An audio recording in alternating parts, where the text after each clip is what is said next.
guys, welcome to another cooking video. Today we're going to be making this goat meat spaghetti, so let's get right into it. We're going to be using some colored bell peppers.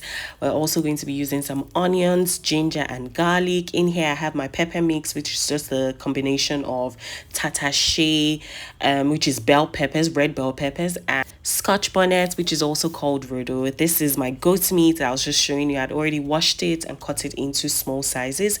Then we're using some carrot and then some sachet tomatoes, as well as my spaghetti. Of course, I'm using the tiny ones because, you know, for this dish it always just comes out nicer. You could use any one, to be honest. For seasoning, we're going to be using some onion powder, some paprika, some pepper flakes, of course my sazon, as well as some seasoning cubes. Let's jump right into cooking. Oh, before that, I want to say a very big welcome to my new subscribers. I love you all. Thank you for going on this journey with me. Okay, so in my pot I put my goat meat, my ginger, my garlic, my onions, some seasoning cubes, pepper flakes, and then my sazon. Right now I'm not going to be putting any water in this beef because at least just for now, because I want it to, you know, simmer and bring out its own juice. The goat meat juice is very flavorful, and if you know the taste, you know that it's really conk, and that's the star of this meal. So I let this simmer for about 5 minutes before going in with a cup of water, and then let it cook again for another 20 minutes. Male goat doesn't take that long to cook as it's already really soft, so you may want to also check that out and ensure that when you're buying goat meat, you're buying male goat and not female goat. Okay, after taking out the goat meat, in the same pot I put in some oil, more than usual, because I wanted to fry my goat meat in there just until, you know, it was a bit golden brown, just as you see here.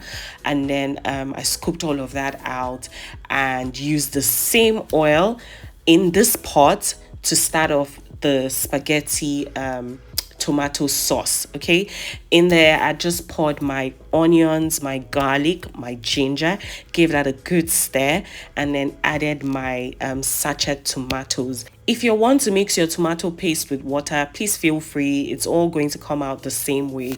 Give that a good stir, okay, and then go in with your pepper mix. Like I said earlier, this is just more of tatashe and less of rodo because I'm trying to achieve some sort of redness. Okay, in another pot I had boiling water already, and then I was just going to throw in my spaghetti. This only takes about 5 minutes to cook. It's really, if you let it cook more than 5 minutes, you're not going to like what it will come out looking like because it will be too soggy. Okay, so just put that in, give it a good stir, make sure your sauce is almost ready before you cook your spaghetti. Okay, and then in here it had fried for about another 5-7 minutes, and then I just gone in with my veggies and 2 seasoning cubes and a tiny bit of sazon. In here I was just adding paprika, okay, and then some onion powder. I love to build flavor in my food. If you know me, you know me by now. Please feel free to use whatever seasoning you want to use at this point.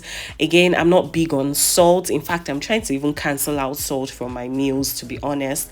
And then if at all I need to use salt, go for sea salt.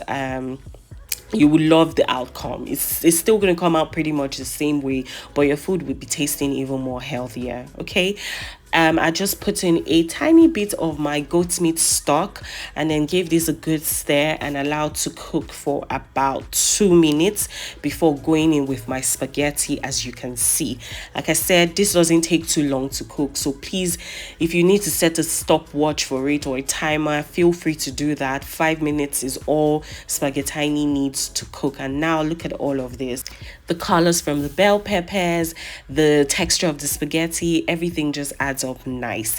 I'm going to be pouring in the remaining stock from my goat meat and then cover to cook for another 5 minutes, and this is what you have.